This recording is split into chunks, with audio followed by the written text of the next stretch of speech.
20+0 बरोबर किती? नांदींचा काय फरक पडणार? राज आणि उद्धव ठाकरे एकत्र येण्याच्या चर्चांवर राणे यांनी पुन्हा एकदा टोला लगावलाय. तर 20वर 1-0 लागून 200चा आकडाही होऊ शकतो असं अंबादास दानवे यांनी म्हटलंय. 20+0 बरोबर किती?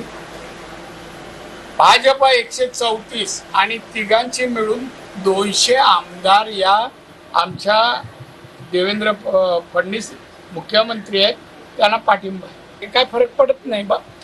भाजप सहित जी काय युती की आघाडी होईल ते जिंकणार किंवा भाजप एकटं लढलं तरी जिंकणार. 20+0 20वर 1-0 लागू शकतो जर ठरलं आणि नीट इमानदारीनं लढले आमोर समोर ना. पैसा, सत्ता, संपत्ती, पोलीस, ईडी, सीबीआय बाजूला करून दाखवली ना. ह्या 20+0 जे म्हणतो ना, हा प्लस बाजूला निघेल आणि 20वर 0 लागू शकतो. हे होऊ शकतं असं माझं राणे साहेबांना सांगणं.